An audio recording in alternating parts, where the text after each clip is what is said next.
Oi, pessoal do Papman!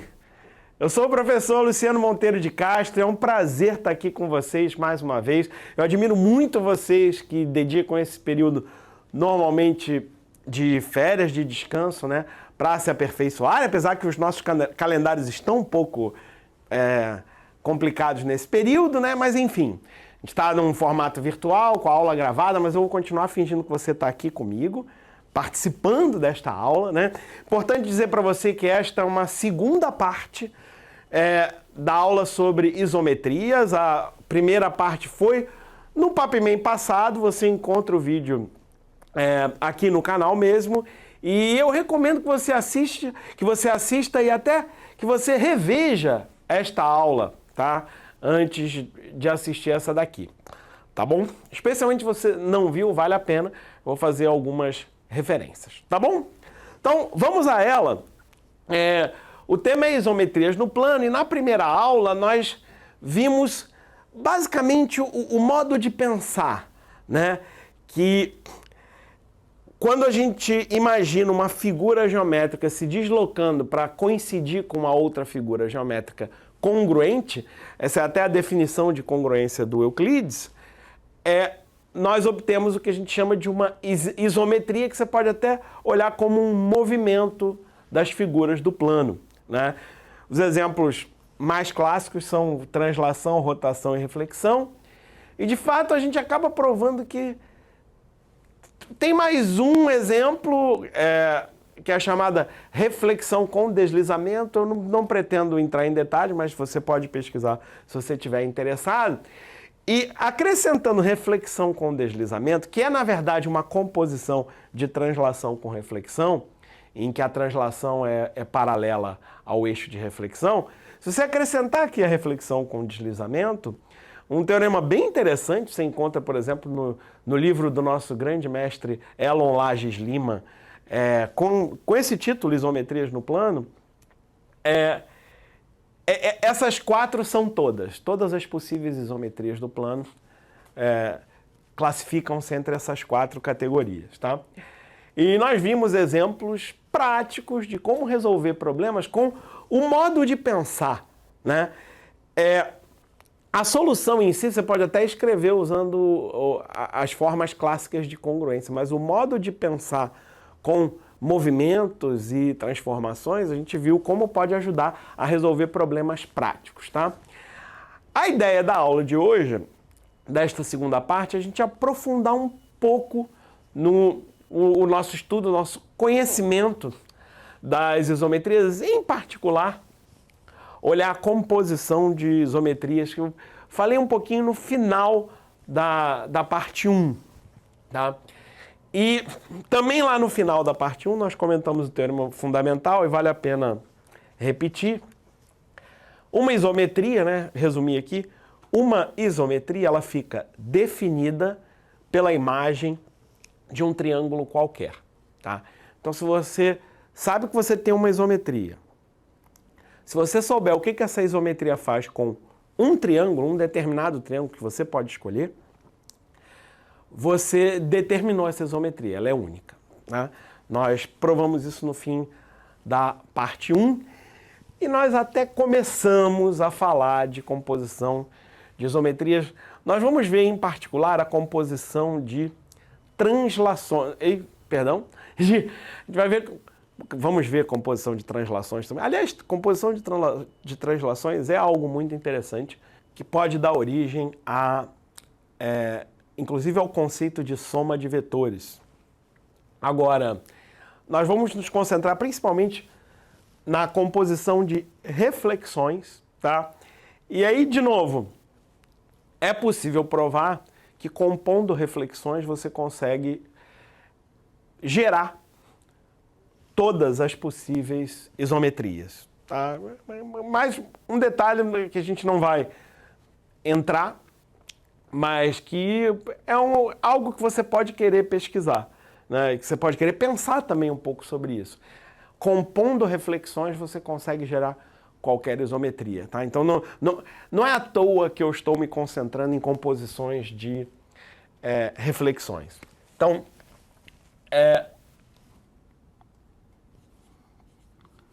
Então, sejam R e S, duas retas que eu já vou considerar que são eixos de duas reflexões. E aqui eu vou usar uma notação que não é tão usual, mas também não fui eu que inventei, tá? Eu não vou saber te dizer exatamente, bom, eu sei que eu vi pela primeira vez em algum livro do Coxeter, provavelmente o Introduction to Geometry, mas não tenho certeza. Se não me engano, HSM. Tá, então ele tem um livro muito bom, vários livros muito bons de geometria, em particular o Introduction to Geometry, que talvez tenha sido o primeiro lugar onde eu vi essa notação, tá? Mas eu sei que foi em algum livro do Coxeter, mas também pode ser que ele não tenha sido o primeiro a usar essa notação.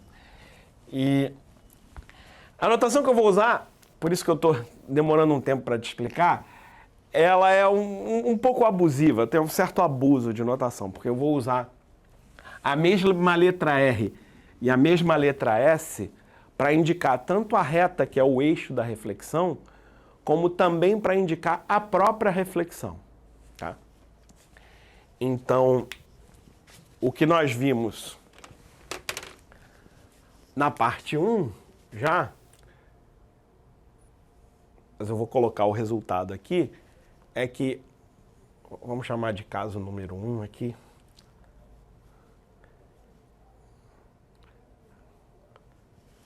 que se os eixos são paralelos, tá? A reta R está aqui, a reta S está aqui. A composição de R e S, que numa notação de funções, de composição de funções, seria S bola R, que é a composição na qual você primeiro aplica R e depois aplica S, né? Nós vamos usar, em vez disso, tá? Nós vamos usar uma notação que tem mais a ver com teoria de grupos. Essa notação aqui que parece uma multiplicação, RS. Isso vai indicar que a gente aplica a reflexão R e logo depois a reflexão S, tá? Se você fica mais confortável com composição, você pode lembrar disso aqui, tá? Quando eu escrever R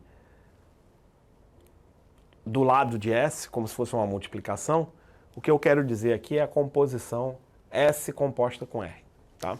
Na notação mais usual de composição de funções. E o que nós vimos é que essa composição é a translação. Eu vou deixar aqui entre parênteses. S bola R. É a translação de vetor 2V. É o vetor que você obtém selecionando qualquer ponto da reta R, traçando uma perpendicular à reta R, que portanto vai ser perpendicular à reta S também. E aí essa perpendicular vai definir um único ponto de interseção com a outra reta, que é S. Tá? O vetor V é o vetor unindo esses dois pontos, mas primeiro o ponto que está em R, né, na origem o ponto que está em R, e depois o que está em S. Então esse é o vetor V. Tá? E a composição dessas duas reflexões é a translação de vetor 2V. Tá? Ótimo. E o segundo caso, em que elas não são paralelas, aí a interseção vai ser um único ponto, tá? Alguns livros têm o cuidado de colocar desse jeito, que é mais correto em teoria dos conjuntos, tá? Mas eu vou tomar a liberdade, sabendo todos nós que é um abuso de notação, eu vou escrever assim. Isso quer dizer que o ponto O é o único ponto de interseção entre as duas retas R e S. Tá? Neste caso, nós teremos, por exemplo, a reta R assim, a reta S assim. Acho que é melhor aumentar um pouquinho.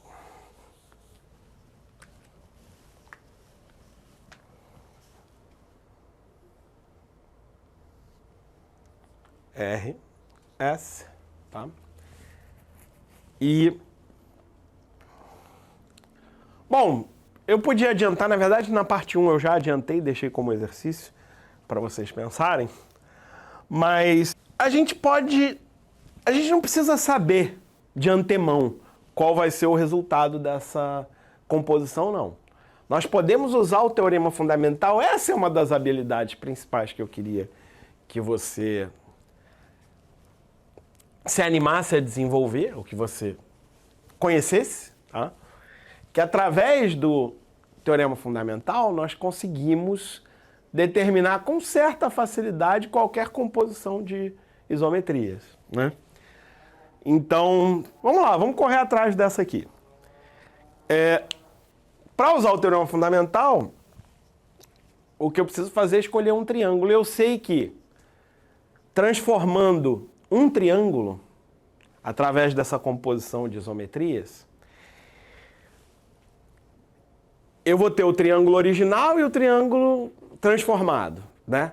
Se eu já conhecer, de preferência, eu vou procurar entre as isometrias clássicas. Se eu já conhecer uma isometria clássica que leva um triângulo no outro, pelo teorema fundamental, essa composição vai ter que ser a mesma do que essa isometria conhecida. Então aqui a ideia é escolher de maneira esperta 3 pontos. Bom, eu vou começar com R, né? Então, como eu vou começar com R, eu aqui tenho vontade de fazer o seguinte. Vou escolher o ponto...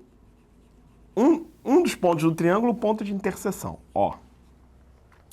Aí outro ponto, eu posso escolher um ponto A qualquer sobre a reta R. E o terceiro ponto, vou chamar de B, eu vou, por conveniência, escolher na perpendicular, de A a S. Então, o meu triângulo OAB vai ser um triângulo retângulo com hipotenusa aqui sobre R, tá? Então, agora eu vou fazer Vou aplicar a composição de isometrias ao triângulo OAB, né?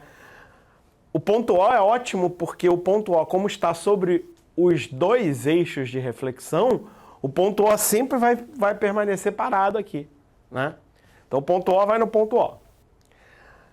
Quando eu aplicar a reflexão de eixo R, o ponto A também vai ficar parado. Então, eu só preciso fazer essa reflexão aqui no ponto B, certo? Que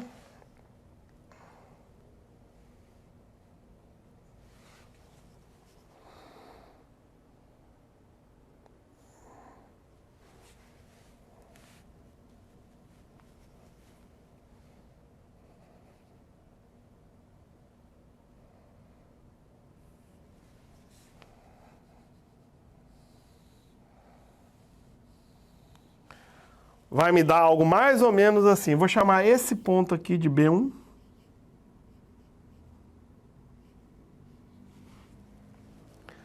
Então, acho que vale a pena anotar isso, né? Ó. Então, aplicando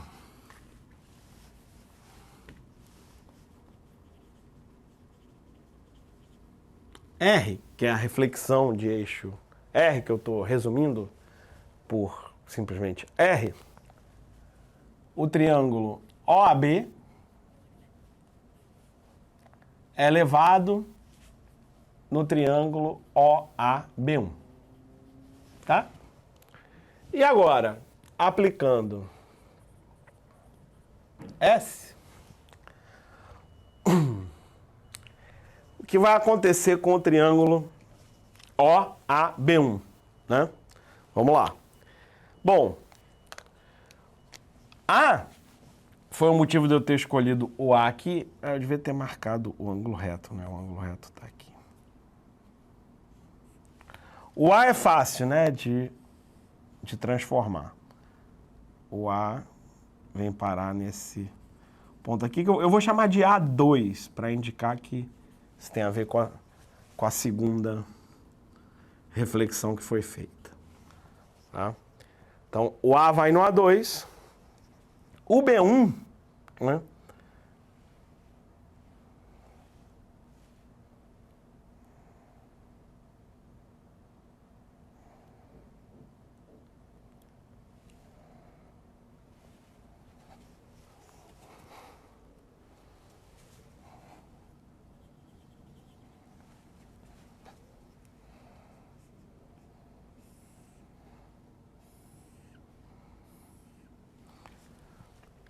Então, o B1 ele tem que formar um triângulo.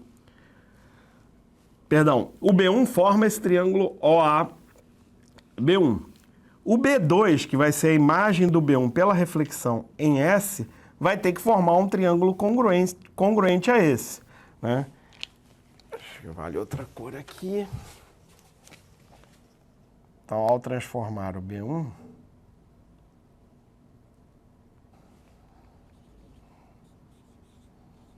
B2 vai ficar aqui e mais ou menos aqui, né? E nós teremos este triângulo retângulo aqui. Tá?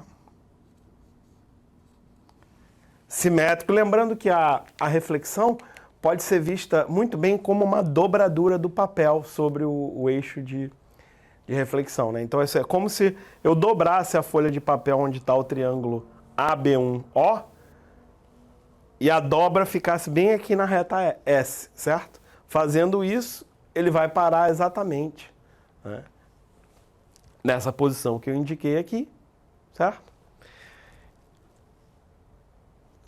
Desenhei à mão, né? Mas acho que está dando para ver.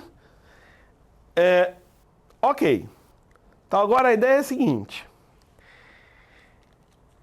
Vocês conseguem enxergar uma isometria que leve diretamente esse triângulo original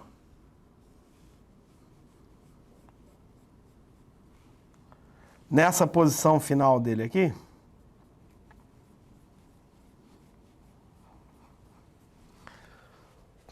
Ora, tem uma bem fácil, né? Só de olhar, dá para imaginar esse triângulo rodando para encaixar no outro, certo? Então, se nós chamarmos o ângulo que vai da reta R para a reta S de alfa, realmente esse triângulo verde, pode ser, a gente pode fazer o triângulo verde OAB coincidir com o triângulo verde OA2B2 mediante uma rotação de ângulo 2α. Né? Veja que aqui é alfa, certo? E aqui também é alfa. Então, a hipotenusa OA, ela vem parar na hipotenusa OA2 rodando 2α, certo? O cateto OB, ele vai parar no cateto OB2 rodando também o ângulo 2α, né? Porque esse aqui é alfa e esse aqui também é alfa, pela congruência dos triângulos, certo? Alfa, alfa, alfa. Tá? E aí, aliás, pelo caso de congruência L a L, acabou, né? O triângulo tem que ser o mesmo aqui. Então, com isso nós concluímos que, sim, aplicando S, o triângulo OAB1 vai parar no triângulo A2B2, certo? Portanto, aplicando R e depois S, o triângulo OAB vai ser levado no triângulo OA2B2, certo? Porém, a rotação de centro O e ângulo 2α também tem esse mesmo efeito, certo? Não está escrito da melhor forma possível, mas acho que está compreensível, né? Como duas isometrias que levam um certo triângulo em outro triângulo, no mesmo triângulo, certo? Tem que ser a mesma isometria, porque por causa do teorema fundamental, nós concluímos, certo? Que a isometria composta, né? R depois S, é a mesma coisa que, aí eu vou usar outra anotação aqui, que eu também vi pela primeira vez ser usada pelo Coxeter. Para indicar uma rotação, eu vou colocar o centro da rotação e o ângulo aqui como subíndice. Então, vai ser a rotação de centro O e ângulo 2α. Então, nós já sabemos compor reflexões de eixos paralelos e sabemos compor reflexões de eixos concorrentes, certo? Vamos ver o que isso pode nos dar em termos de ferramenta para resolver problemas, tá? Já voltamos. Então, agora é um bom momento para olhar novamente propriedades do circuncentro e do ortocentro, né? Alguma propriedade que nós já vimos na primeira parte, mas agora dá para ir além, porque a gente tem mais ferramenta. Então, aqui eu deixei pronto um triângulo ABC com o seu circuncentro, né, e a sua circunferência circunscrita. E uma propriedade que nós já vimos, a gente pode ver de novo rapidamente, ela é útil inclusive para desenhar, é o ortocentro ser simétrico ao ponto de encontro da altura com a circunferência circunscrita. Então isso é útil para desenhar o ortocentro, perdão. Né? Uma situação como essa aqui, claro, você deveria fazer a perpendicular bem feita, não como eu estou fazendo no olho, né? Mas para ganhar tempo eu queria te mostrar essa ideia. Então, quando você já tem a circunferência e o triângulo desenhados, você pode só traçar uma altura e aí basta pegar o simétrico, eu vou medir no dedo aqui mesmo, basta pegar o simétrico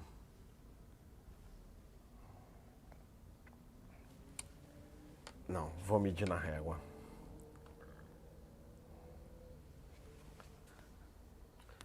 Ok.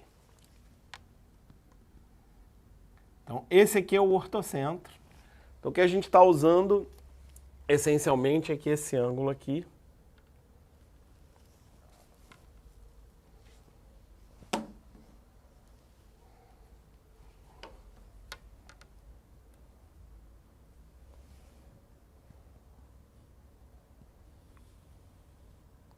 nós já fizemos isso na parte 1, mas eu vou revisar bem rapidamente aqui. Esse ângulo é igual a esse. E esse, como aqui é 90 graus, é a altura, esse aqui é 90 graus menos o ângulo C, certo? E esse aqui também é 90 graus menos o ângulo C, porque isso aqui também é uma altura, já que é o ortocentro. Então, esses dois ângulos sendo iguais, acontece aquilo que eu falei. Então, se eu chamar esse ponto aqui simétrico do H em relação a BC, chamar de H', ele está sobre a circunferência circunscrita ao triângulo ABC, ou do jeito que eu fiz, né, eu desenhei ao contrário. Eu primeiro desenhei o H' para depois encontrar o H. Tá? E o que nós vimos na primeira parte desta aula, nós brincamos com o GeoGebra, que é uma excelente ferramenta, né? E em particular para mexer dinamicamente, mexer em alguns pontos deixando outros fixos, né? E nós vimos o movimento do H. Claro, na verdade é o seguinte, como o H ele é simétrico em relação a BC de um ponto, que é o H', que está sobre a circunferência, então o H ele pertence à circunferência, que é simétrica à circunferência circunscrita ao ABC em relação ao ABC. Né? Então eu vou desenhar essa circunferência agora aqui. Para isso, vamos determinar mais ou menos, né?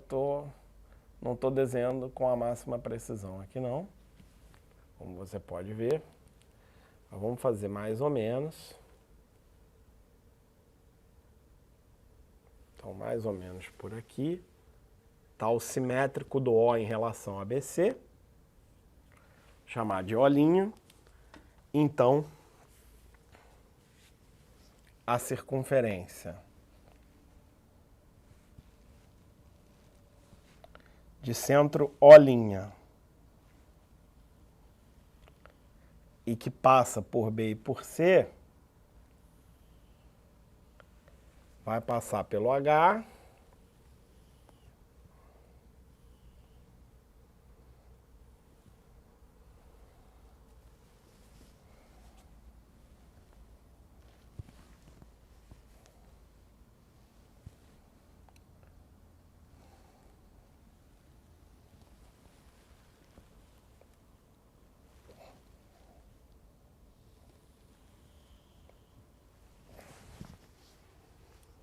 Os meus instrumentos de desenho não têm a precisão adequada aqui. Você pode e deve desenhar melhor do que isso.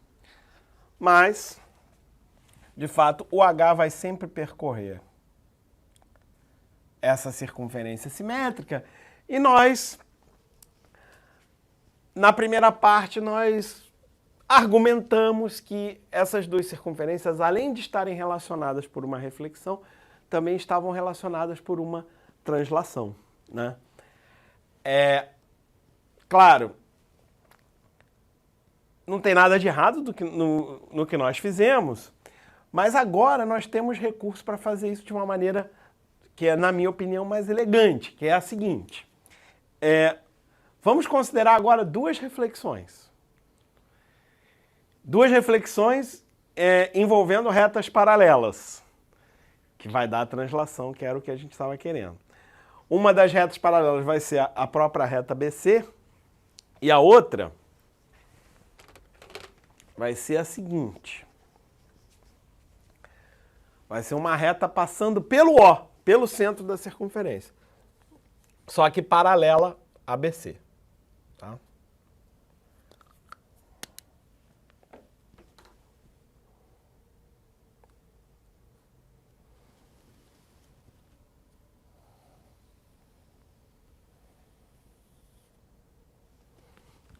Então vamos fazer assim.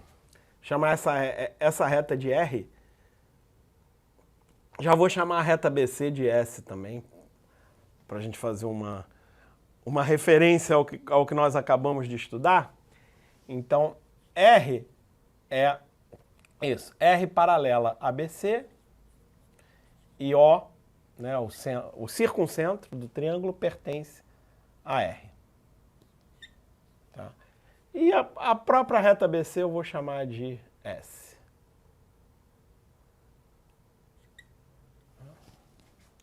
Então, como R é paralela a S, nós temos que a composição de R com S, na ordem, né? Primeiro R, depois S. Eu tenho a sensação de que essa cor não está muito boa para escrever. Então, nós vimos que a composição R com S nessa ordem é 2 vezes, né, um vetor que liga. Então, vamos escolher aqui o ponto O. Podia, em princípio, escolher qualquer ponto da reta R, né? O importante é o vetor. Traçamos uma perpendicular, que nesse caso vai passar por O', né? E esse ponto aqui, eu já vou chamar de M, porque ele vai ser o ponto médio de BC. Né? Você está vendo que a gente está aqui, é a mediatriz, porque o ponto O é o centro do círculo, né? Então, quando você traça uma perpendicular do centro do círculo a qualquer corda do círculo, na verdade, o que você está traçando é a mediatriz. Se você quiser o triângulo OBC é isósceles, portanto, se eu traço a altura, ela é mediana. E o que nós vimos é que isso é 2 vezes o vetor OM, né? Certo?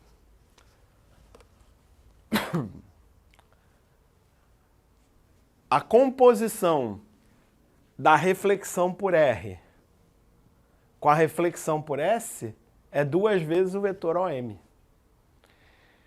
Mas, e por que essa composição de reflexões é interessante? Eu não sei se você já viu, você já deve ter visto, né? É que o ponto A, ele é levado pela reflexão na reta R, o ponto A é levado em H', né? E o ponto H', como nós acabamos de ver, pela reflexão na reta S, é levado no H.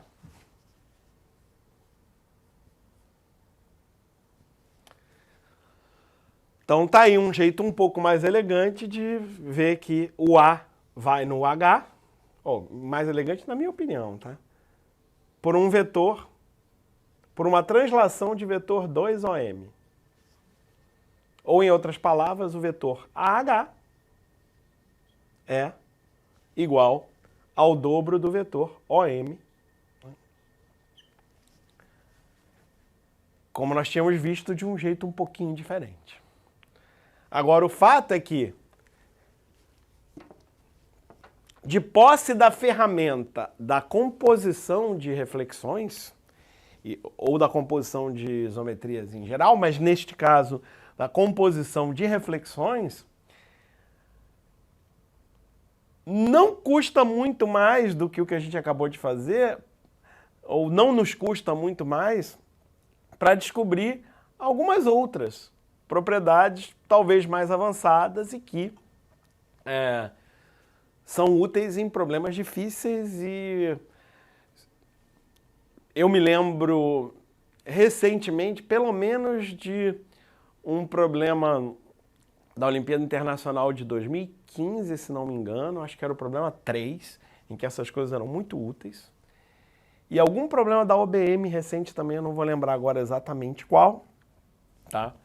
Mas vocês com certeza já se depararam com problemas envolvendo circuncentro, ortocentro, etc. Né? Vocês talvez queiram propor sugerir para nós algum aí, né, em que esse tipo de propriedade é útil. Tá? Mas aqui, mais do que focar nas propriedades, eu estou focando em como obtê-las mediante esse pensamento de transformação geométrica, né, de isometria, mas agora fazendo composição, né, fazendo uma e depois a outra e vendo qual é o resultado. Tá? Então esse é o jeito de ver que, uma maneira, né, de ver que AH é igual a 2 vezes o vetor OM, fazendo essa composição. E o que mais? Bom, tem uma outra propriedade aqui. Haveria várias formas de eu mostrá-la para vocês, mas eu acho que eu vou fazer simplesmente o seguinte aqui. Eu vou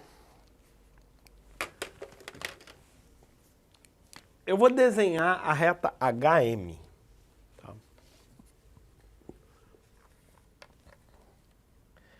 Isso, por exemplo, me parece que é o que acontece no problema da IMO, da Olimpíada Internacional de Matemática,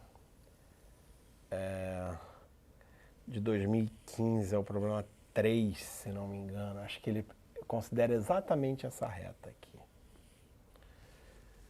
Mas talvez essa reta aparecesse no problema, eu não lembro exatamente do enunciado, tá?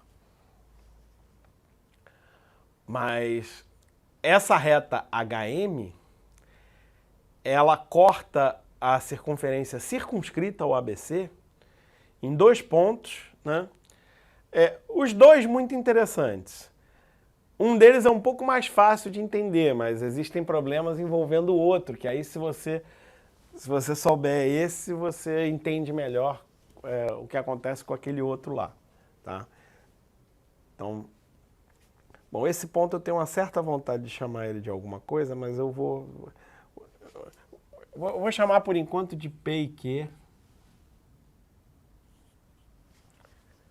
para a gente estudar aqui que possíveis propriedades eles têm, né?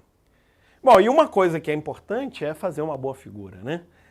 Porque fazendo uma boa figura é possível que você já desconfie de uma certa relação entre o H' e o Q. Talvez salte aos olhos, né? Se não saltar aos olhos, como M é ponto médio dessa corda, da corda BC, e a corda está nos 2 círculos, os 2 círculos são simétricos em relação a M, né? Quer dizer, se você fizer a simetria, agora a simetria central, essa é uma... ou pode parecer uma isometria da qual nós não falamos, mas ela é, na verdade, uma rotação de 180 graus, né? A simetria central em relação a M. Mas a simetria central em relação a M, ela leva também um desses círculos que estão desenhados no outro. É outro jeito de levar um no outro. Aliás, por quê? Nós acabamos de ver que um desses círculos é levado no outro em relação a uma reflexão de eixo BC, certo? E se a gente considerar, por exemplo, acho que vale a pena aqui, deixa eu mostrar isso para vocês. Se a gente considerar essa reta aqui, OM e O', considera essa reta inteira, ambos os círculos são simétricos em relação a essa reta, né?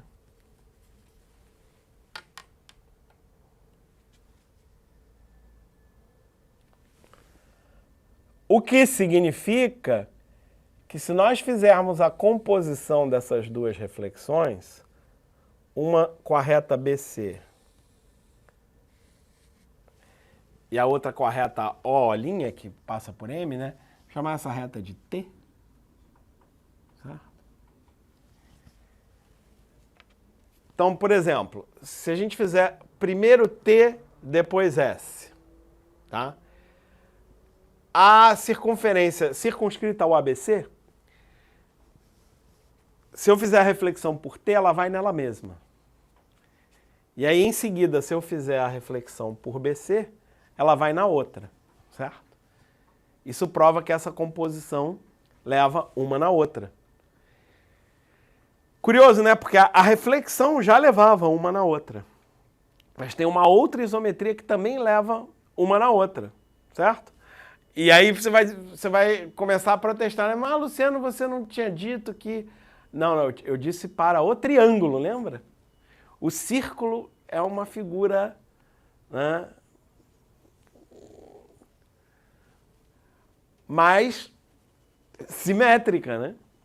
Então, como o círculo é uma figura mais simétrica, ela tem mais maneiras, você tem mais maneiras de levar um círculo no outro, né? Tem mais de uma isometria que leva um círculo no outro. Aliás, isso pode ser um bom exercício até, né? Quer dizer, o teorema fundamental é um teorema ele é válido para triângulo, ele não vale para círculo. Você pode achar que o círculo é uma figura mais complicada que o triângulo. Não, na verdade o círculo é mais simples, né? Porque o círculo depende de um ponto e uma distância só, já define o círculo. O triângulo você precisa de 3 elementos para definir. Né? Então não é tão estranho assim que não funcione para o círculo. Tá? Então, foi uma parte aqui, mas a ideia é assim, vamos escrever, né? Que eu já falei muita coisa sem escrever, vamos escrever. Então, vale a pena dar nome aqui, né? Chamar essa circunferência circunscrita ao ABC de C e a circunferência de baixo de C'. Então, o que a gente está falando aqui é o seguinte.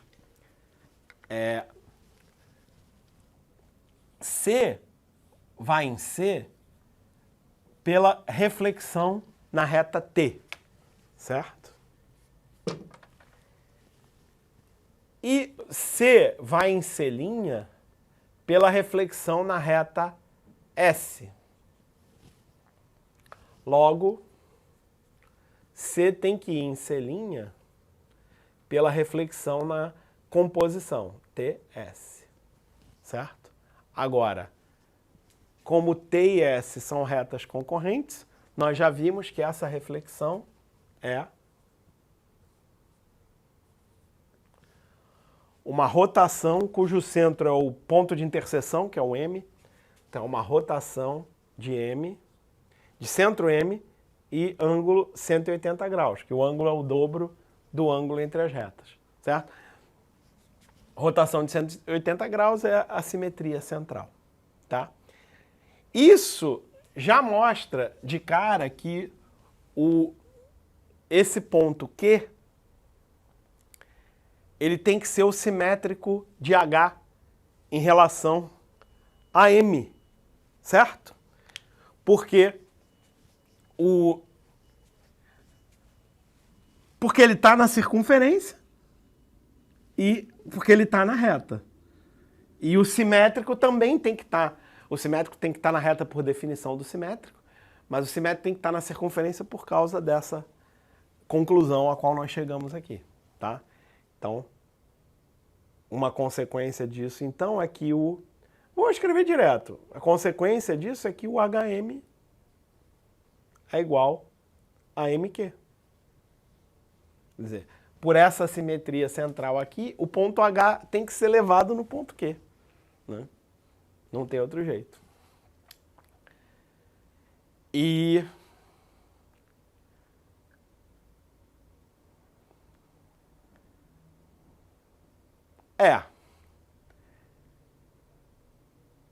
tem isso.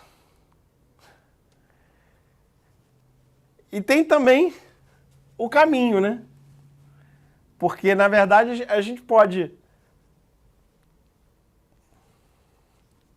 Você está vendo eu rir aqui, né?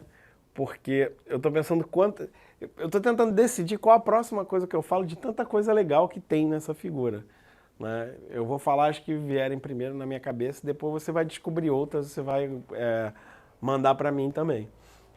Mas, repara, eu já sei que o H vai no Q por meio dessa simetria central ou rotação de 180 graus de centro M. Mas o próprio caminho que eu usei aqui, na verdade, eu não sei se eu vou provar, talvez eu prove de novo isso. Ah, não vou provar de novo não, ó. Segue o caminho, ó. Ah, porque ali eu fiz o T primeiro. Ah, isso é legal também. Deixa eu fazer essa observação. Neste caso, tá? TS é igual a ST. Que é essa... Porque rodar 180 graus num sentido ou no outro sentido dá no mesmo, né? Então, ó, se eu seguir por essa ordem, eu peguei a ordem aleatória, né? Mas essa ordem teria sido melhor desde o início. Se eu pego o H e faço simetria em relação a S, eu venho parar no H', certo? E agora, se eu pego o H' e faço simetria em relação a T, eu vou ter que parar no Q, certo? E que isso é outro jeito de ver que nesse caso... na verdade, nesse caso, do jeito que eu fiz, não é outro jeito, né? É o jeito de ver que... Poderia ver como consequência de alguma outra coisa aqui, mas... É o jeito de ver que a galinha aqui é perpendicular a T. Ou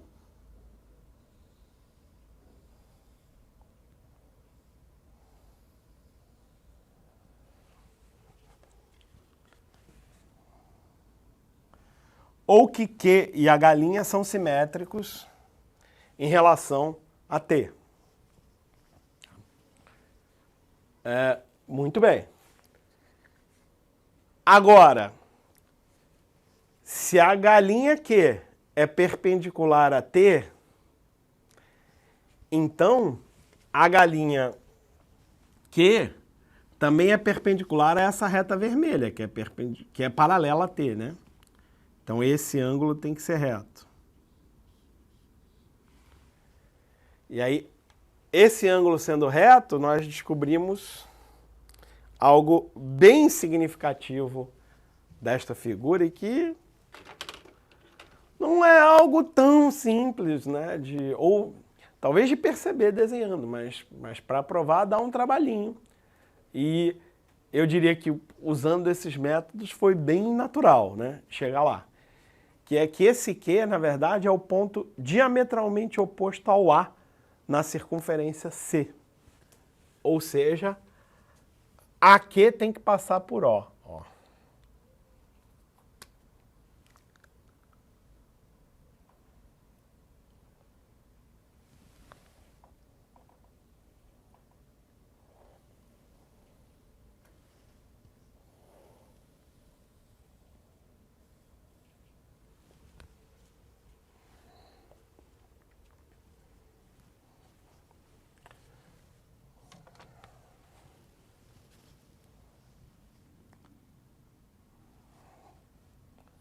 Deixa eu escrever isso aqui. Como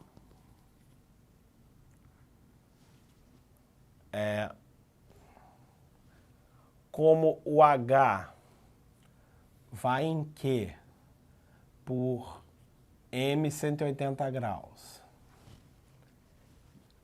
H vai em H' por S, assim tá bom. Temos que a galinha vai em Q por T, certo? E a consequência disso, ou uma consequência disso, é que, vou escrever assim logo, a galinha Q é reto. Isso significa que AQ é diâmetro da circunferência C, tá? E esse ponto P, rapidinho, né? Porque para variar o tempo no Papo e Meio voa, mas rapidamente esse ponto P, que esse ponto P já apareceu, se não me engano, na OBM apareceu na IMO, apareceu na OBM, esse é um ponto que às vezes aparece. Tem aparecido aí. O que tem de legal aqui? Agora você acabou de descobrir, né? Que se ligar o P ao A, isso é reto. Já que AQ é diâmetro. Né? E aí um jeito disso aqui aparecer, né? Inclusive outro dia alguém me sugeriu exatamente esse problema. A figura original, né? O triângulo com o ortocentro e a circunferência circunscrita, e aí pega a circunferência de diâmetro AH. Eu acho que a OBM não pegava essa circunferência, a gente descobria ela, né? Mas parecido. Então, se a gente pegar a circunferência de diâmetro AH, e faz a interseção com a circunferência C, vai aparecer o ponto P de um outro jeito, estão vendo? Mas o que eu queria que vocês vissem é que, conhecendo as composições de reflexões aqui, como essa figura já tem... Então, duas coisas foram importantes aqui, muito importantes. Primeiro que a circunferência, ela naturalmente é dada a reflexões, né? Porque qualquer reta passando pelo centro, qualquer diâmetro, é um eixo de simetria da circunferência. Repara como nós usamos isso aqui duas vezes de duas maneiras diferentes, certo? E aí, nessa figura em particular, havia uma outra reflexão conectando duas circunferências, porque havia esses dois pontos importantes, o H e o H' conectados por essa reflexão. E aí nós fomos capazes de, usando essa reflexão na reta BC, que aparece pelo ortocentro, e usando dois eixos de reflexão em relação às circunferências, apareceram uma série de propriedades interessantes só usando esse conceito da composição. Tá bom? Beleza. Acho que dá tempo para fazer mais um, hein? Bom, e para fechar o nosso estudo de isometrias, dá uma olhada nesse problema.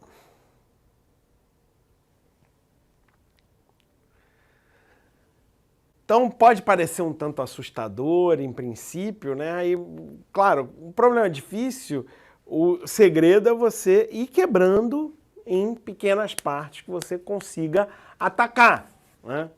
E qual é a essência desse problema aqui? A essência é que você vai fazendo rotações consecutivas com o mesmo ponto, né? Quer dizer, você vai compondo rotações, começa com esse ponto P0, né? E aí o que vai acontecer aqui? Vamos fazer isso, vamos ler com calma o enunciado, certo? O P0 ele vai ser levado no P1 pela rotação de centro a 1 e 120 graus, é o que o enunciado está falando, certo? E aí o P1 vai ser levado no P2 pela rotação agora de centro a 2 e 120 graus. Então, o que você fez só para ir do P0 até o P2, né, os dois primeiros passos? Você fez uma composição de isometrias. Nesse caso, uma composição de rotações, certo? Então, pode ser que o caminho para esse problema seja você entender o que é essa composição de rotações, como, né, desvendar essa composição de rotações. Até porque o ponto P0 é um ponto qualquer do plano, que a única propriedade, a única coisa que você sabe dele é que o P 1986 é igual ao P0, quer dizer, você faz uma sequência enorme aí até voltar para o P0, mas o P0 é um ponto qualquer, né? Então faz sentido a gente começar entendendo a composição de rotações. Aqui nós poderíamos até fazer um estudo genérico de composição de rotações, né? Então, preciso compor rotações.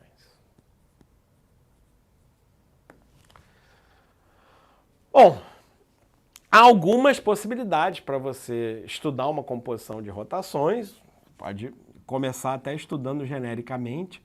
Você tem uma rotação de um centro O e ângulo alfa, e uma outra rotação de centro P e ângulo beta. Você quer entender o que acontece ao compor as duas, ao fazer uma e logo depois a outra. Você poderia usar a técnica do teorema fundamental, escolher um triângulo aqui adequado, fazer, é uma possibilidade, tá? Mas o que eu vou sugerir para vocês é uma ideia muito esperta que tem a ver com o seguinte: podemos ir agora de trás para frente. Nós já sabemos que certas composições de reflexões geram rotações. Então, há a possibilidade de fazer agora de trás para frente. Dado uma rotação de centro O e ângulo alfa, eu posso expressá-la como a composição de duas reflexões. Qual a vantagem disso? Bom, se eu expresso essa como uma composição de duas reflexões e essa como uma composição também de duas reflexões, eu terei no total uma composição de 4 reflexões. Isso é melhor ou pior do que uma composição de rotações? Bom, depende das reflexões, né? Porque as reflexões têm tem um detalhe sobre as reflexões, elas têm uma propriedade característica que as torna um pouco mais fáceis de lidar do que rotações e até mesmo outras isometrias. É que elas são transformações inversas de si mesmas, também chamadas involuções. Tá? Quer dizer, em outras palavras, se você fizer a composição de uma reflexão com ela mesma, você volta para a identidade.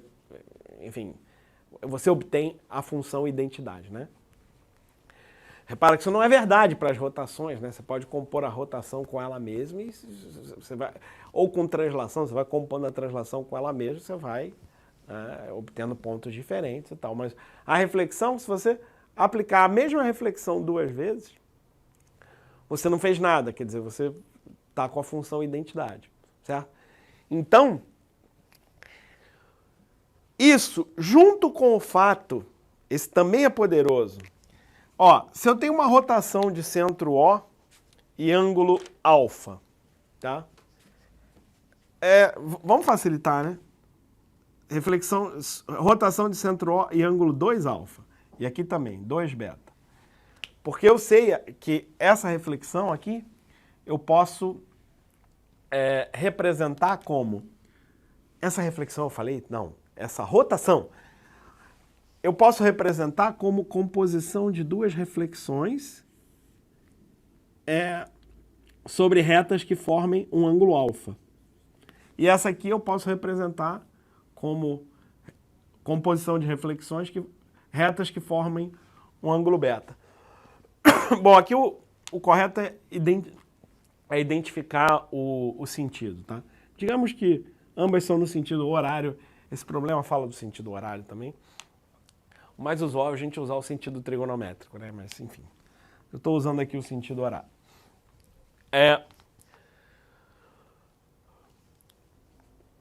Qual é a vantagem de fazer isso desse jeito? Bom, tá, eu vou compor...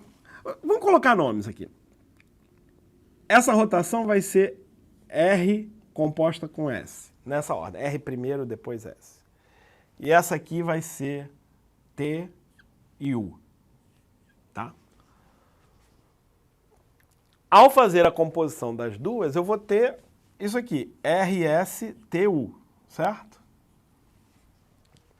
E, em princípio, seria difícil... em geral, seria uma tarefa tão fácil de descobrir qual o resultado disso. Mas essa tarefa sim ficaria fácil, e essa é a grande ideia aqui, tá? A ideia é fazer S igual a T. Essa é a grande ideia. Porque se nós fizermos S igual a T, nós sabemos que essa passagem aqui do meio, ela vai dar a função identidade, que é o elemento neutro da composição de funções. Então, o efeito dessas 4 seria apenas o efeito de R e de U, porque o que S faz, T desfaz, se elas forem iguais. Na verdade, em geral, aqui a gente buscaria que T fosse o inverso de S, né? Se nós, em geral, escrevemos essa como uma composição de duas e essa como uma composição de duas, se a gente tivesse várias maneiras de fazer isso, né? Mas nesse caso, como são reflexões, a gente ganha essa vantagem aqui, certo? E aí, isso é possível fazer? Você já viu, né? Já viu? Sim, isso é possível fazer. Basta nós usarmos. Então, a ideia é que a rotação O2 alfa seja R vezes S. E a rotação P2 beta seja T vezes U com S igual a T, ou seja S vezes U, tá? Com isso, o que eu faço é o seguinte, eu pego como reta R, essa aqui já vai ser S, certo? Eu pego como reta R, a reta formando o ângulo alfa, nesse sentido, né? Passando por O. E aqui, eu agora quero que a primeira seja essa. Então agora eu desenho para cá, né, um ângulo beta. Ok? E essa vai ser a reta U. Com isso,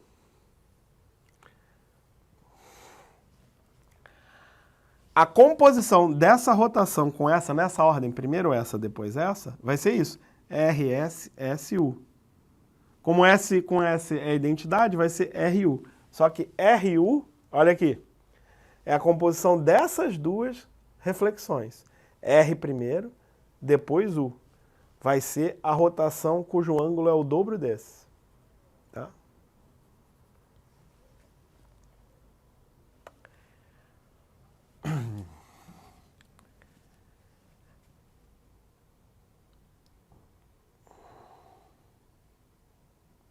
A expectativa é que esse ângulo seja alfa mais beta, né? Ele é, na verdade, porque se o alfa é aqui e beta é esse, né? Então, de fato, aqui é R, né? Aqui é U.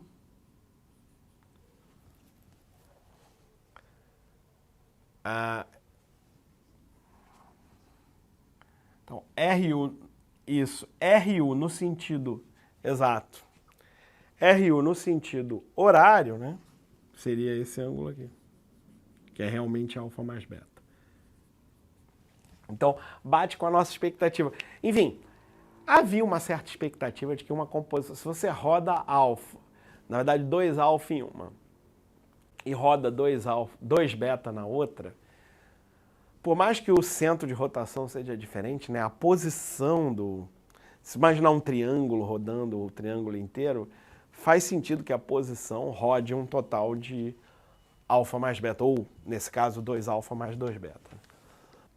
E aqui vale a pena observar que o que nós fizemos foi provar um teorema que não é nada trivial, que você vai encontrar em diversos livros, mas por esse método, não só a demonstração desse teorema ficou tranquila, como você percebe que não há nem a necessidade de você conhecer o teorema, que é o teorema da construção do centro de rotação de uma composição de rotações, né? E mais, ainda tem uns casos de quando essa composição é uma rotação ou não é. Bom, na verdade o caso vai ser claro, vai ser uma rotação se esse ponto existir ou se não.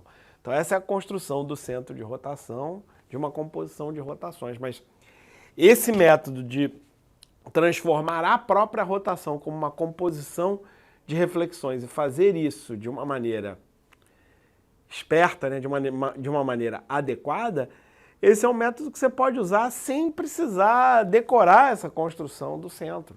É só lembrar da composição de duas reflexões em eixos concorrentes, tá? Então, vamos usar esse método para, essa ideia, ainda não é um método, é uma ideia, né, que vai se transformar num método para atacar esse problema aqui. Vamos nessa. Então aqui nossa primeira tarefa vai ser entender a composição das rotações de centros A1 e A2 nesta ordem. Aqui repara o seguinte, as rotações que serão feitas na ordem, né? A1, A2, A3, aí depois A4, que na verdade A4 volta a ser o A1, né?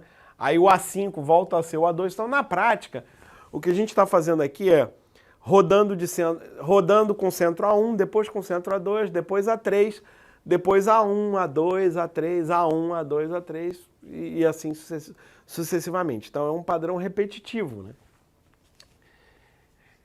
De fato, se nós entendermos a composição dessas 3 rotações, já vai ficar mais simples seguir adiante, porque a gente vai fazer as 3, aí depois de novo as 3, depois de novo as 3, até chegar em 1986. Como 1986 é múltiplo de 3, né?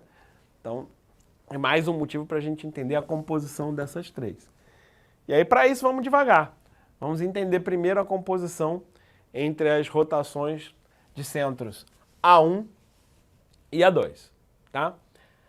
É nessa ordem. Então, qual é a ideia?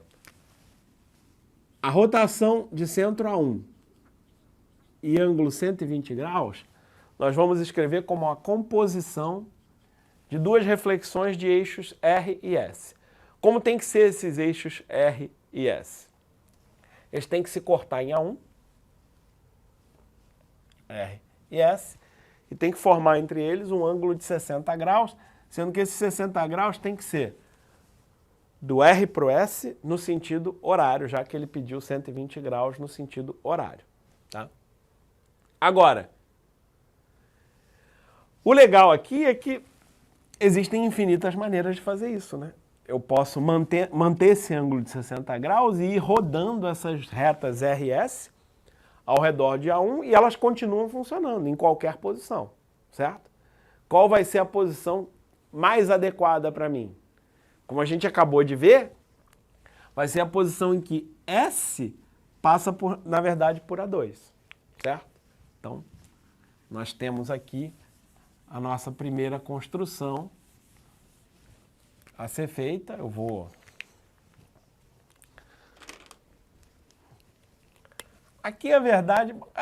Bom, não é ruim a gente ser preciso, não é ruim fazer o desenho com precisão, mas a verdade é que não precisa. E, Luciano, como é que eu vou saber se precisa ou não? Acho que vale a pena primeiro fazer um desenho à mão, para você entender o que você precisa ou não precisa. Se você sentir que precisa de um desenho mais bem feito, aí você faz o desenho com instrumentos de desenho ou usando o GeoGebra e tal, né? Então aqui a ideia vai ser simplesmente traçar A1 e A2, a reta 1 a 2, e desenha um ângulo de 60 graus.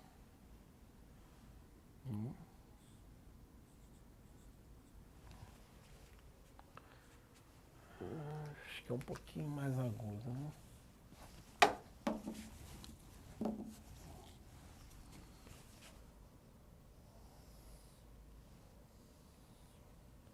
E pronto, essa vai ser minha reta R, essa vai ser a minha reta S. Tá?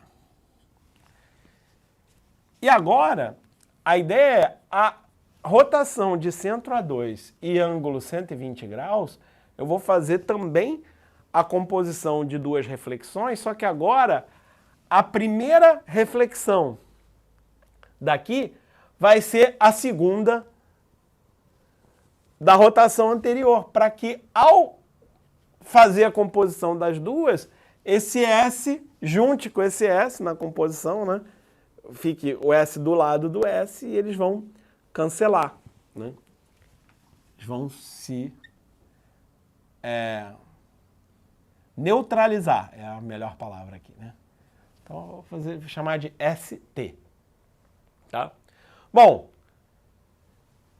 e como é que tem que ser ST, então? S e T tem que se encontrar em A2. Vou mudar aqui essa posição. A2. Essa é a reta S. E aí eu quero que de S para T, né? De S para T, eu quero que o ângulo seja de 60 graus, tá? Então, de S para T, eu quero que o ângulo seja 60 graus, então T estará mais ou menos por aqui, formando esse ângulo aqui de 60 graus, né? De S para T, 60 graus. E aqui de R para S é 60 graus, não é isso? Então, essa é a reta R, essa é a reta T. O que significa o seguinte, que a composição A1, 120 graus, seguida de A2, 120 graus, essa notação da rotação com subíndice ela é um pouquinho pior se o ponto já tem um subíndice. Aqui eu estou colocando uma vírgula. Tá? Mas eu vou me manter firme com a notação. Vou fazer essa depois essa. Isso vai ser, então, RS, que é a primeira é RS, e a segunda é ST. Ou seja, o efeito que eu obtenho fazendo essas duas rotações, compondo nessa ordem, primeira rotação 120 graus centro a 1, depois 120 graus centro a 2, é o mesmo efeito que fazer essas 4 reflexões, uma seguida da outra, nesta ordem. R, depois S, depois S, depois T.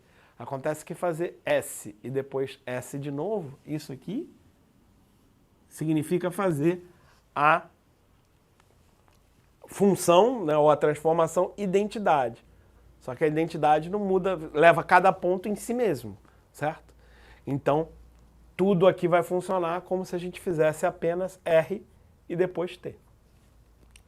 Só que fazer R e depois T, o que vai dar isso? Olha que legal. Você viu que aqui é um triângulo equilátero, né? Tem 2 ângulos de 60 graus. Então, aqui é 60 graus, né? Porque a gente está usando o sentido horário, então aqui é 60 graus. Só que observa que aqui é R e depois T. Então, atenção que de R para T, ou a gente põe aqui menos 60 graus, é uma possibilidade. Ou faz aqui do lado de fora, né, entre aspas, vai fora desse triângulo equilátero, R depois T é 120 graus.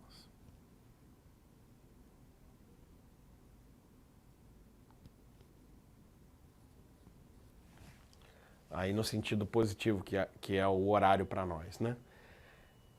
Vocês vejam que as duas coisas são a mesma coisa, porque a rotação de menos 120 graus é igual à rotação de 240 graus. Eu vou usar o ângulo negativo mesmo, acho que é mais prático aqui. Então, R depois T é a rotação com centro nesse ponto, ainda não tem nome, mas eu já vou chamar ele de O. É bom o suficiente chamar ele de O. Aqui é o ponto O. É a interseção de R com T. Né? R está muito bem definida, T está muito bem definida a partir da figura original, certo? Estão me acompanhando com isso aí, né? Então, rotação de centro O e ângulo de menos 120 graus. 120 graus no sentido anti-horário aqui. Tá bom. Ok. Podemos continuar. Agora nós queremos fazer a composição desse resultado com a próxima rotação que será feita, que será a rotação de centro A3, né, e ângulo 120 graus. Então agora,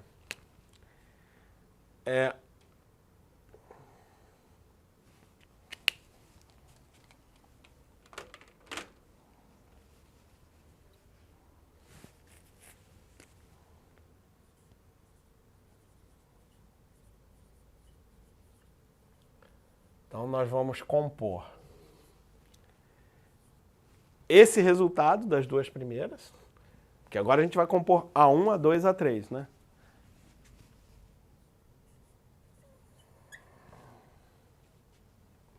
Então essa e o A3, 120 graus. Tá? Bom, de que jeito a gente faz isso? Exatamente do mesmo jeito que nós fizemos até aqui. Acho que vai ficar melhor vermelho isso aqui. Então,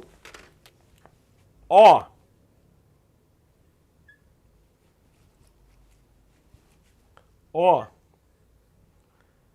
menos 120 graus, nós vamos escrever como a composição de duas reflexões. RST, vou usar U agora. UV. Tá? E A3 120 graus, eu vou escrever como VW. Tá? Porque com isso a composição dessas duas vai ficar UV-VW, V com V vai se neutralizar e vai ficar o W. Vamos lá. Então, quem tem que ser... Bom, o que eu sei com certeza é quem será V, né? V é o eixo, né? A reta que formada, né? Ligando O e A3. É quem tem que ser essa reta V. Então, vou usar a régua para ficar um pouco mais bonitinho.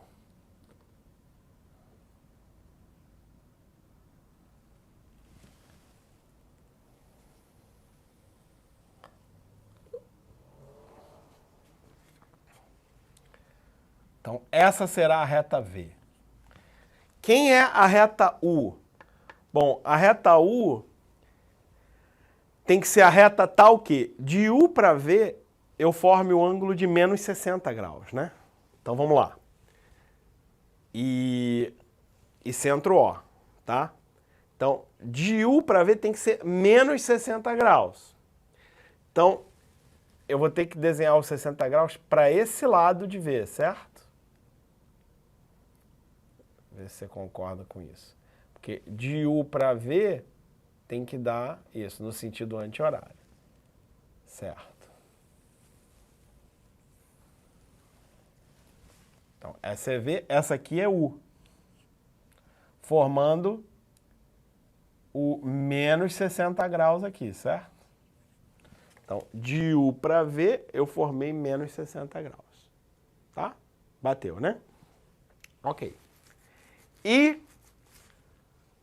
aqui no centro A3, eu quero que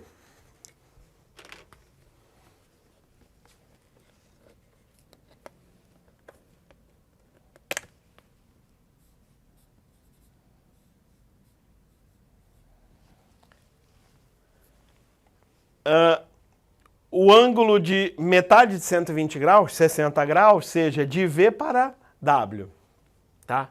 Então, de V para W, sentido horário, de V para W, tem que formar 60 graus. Então, já dá para ver que vai ser aqui, né? 60 graus aqui.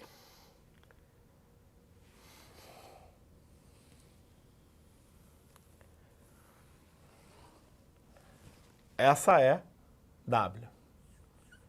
Então, de V para W, sentido horário, tem que ser 60 graus. Certo? O que aconteceu aqui? U e W são paralelos. Certo?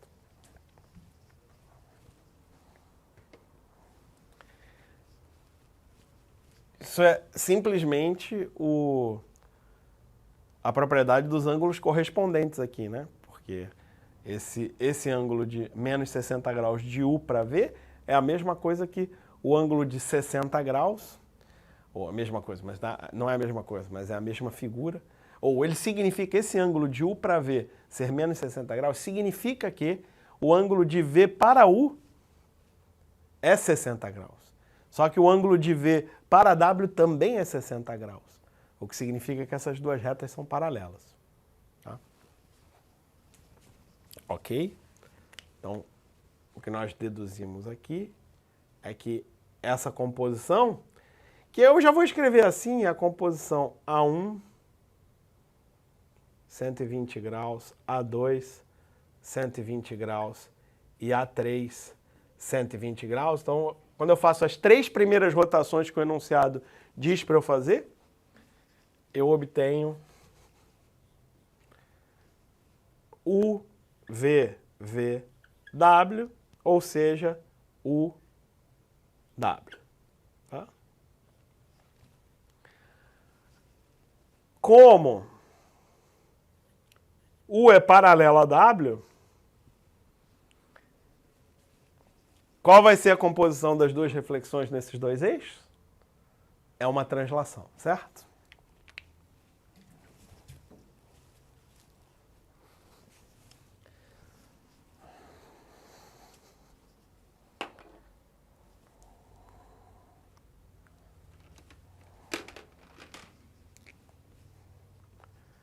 Então,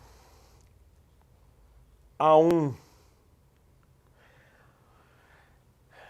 eu acho que eu deveria dizer em algum lugar que... acho que eu vou dizer só aqui mesmo. Eu vou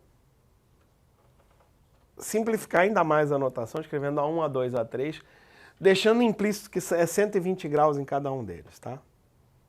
Isso é uma translação.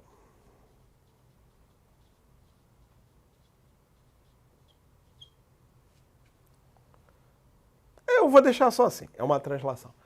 Qual é o vetor dessa translação? Bom, é qualquer vetor perpendicular aqui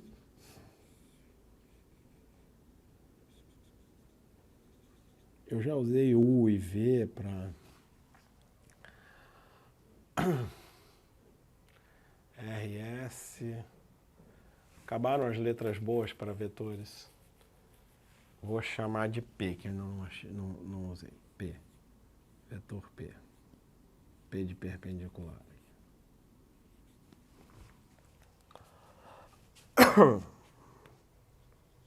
Translação de vetor 2P. Tá.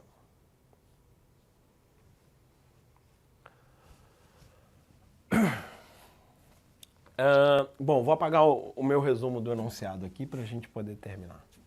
Bom, tá mais fácil concluir do que escrever a conclusão, então vamos concluir e depois a gente escreve, depois que ficar claro, tá?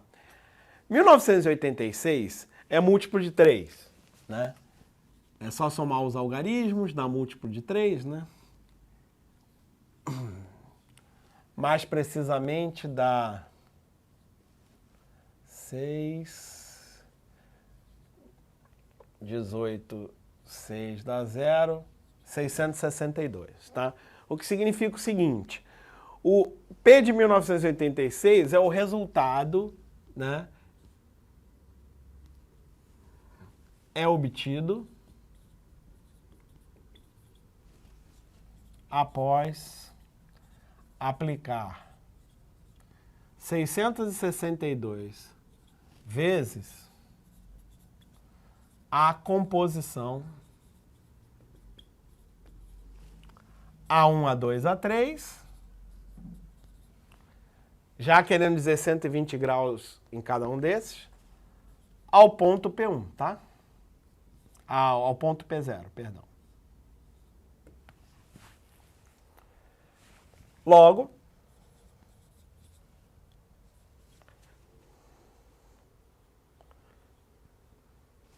o P de 1986 é o P0 mais esse vetor, né? Ou, se você preferir, acho que é até um pouco melhor, o vetor P0, P 1986 é 662 vezes 2P.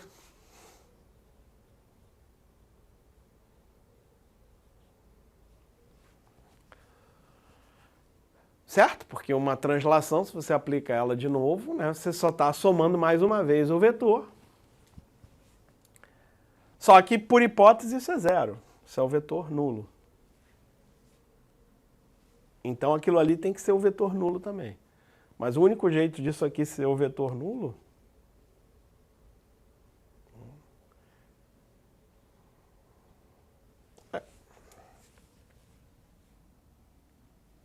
Isso.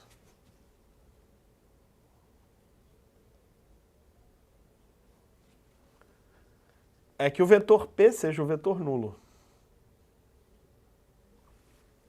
Mas o que significa esse vetor P ser o vetor nulo? Que essas duas retas aqui são paralelas. Paralelas, elas já são. Que elas são coincidentes, certo?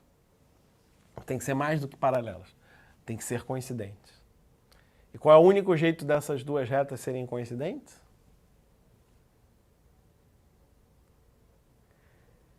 é que repara que o A3, ele tá... isso é importante, porque em princípio o A3 poderia estar por aqui, né?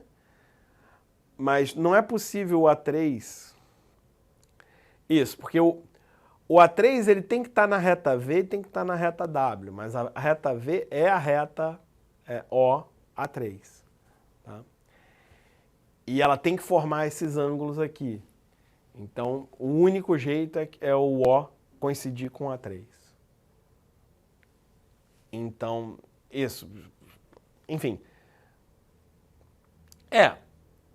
Se o O não coincidisse com o A3, a reta V não formaria 60 graus com... Por exemplo, se o A3 estivesse na reta U, mas não no O, seria impossível a reta W formar 60 graus, tá? Então,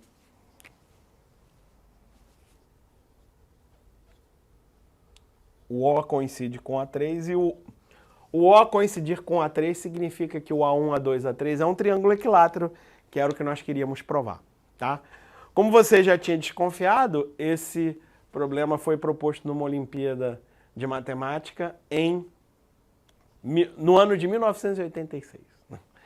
Mas, mais concretamente, foi a Olimpíada Internacional de Matemática, a IMO, de 1986, da qual nós temos boas lembranças, porque o nosso querido Ralph da Costa Teixeira foi a medalha de ouro pela primeira vez na IMO. Certo?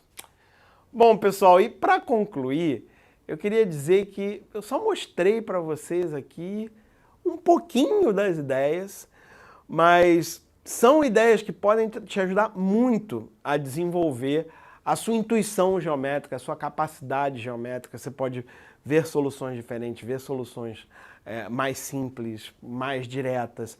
Você pode fazer analogias e o mais importante de tudo é que esse pensamento da geometria através de transformações, não só de isometrias, mas de transformações em geral, é um pensamento moderno que, entre outros, foi liderado pelo Coxeter, que eu citei aqui, que tem livros excelentes, e com certeza você que quer estudar mais geometria, uma coisa que vale a pena é dar uma mergulhada nessas transformações geométricas, entender um pouco melhor o modo de pensar por trás, né? Isso aqui foi só uma pequena apresentação usando as isometrias, mas se você está interessado, tem muito mais coisa legal sobre esse tema também.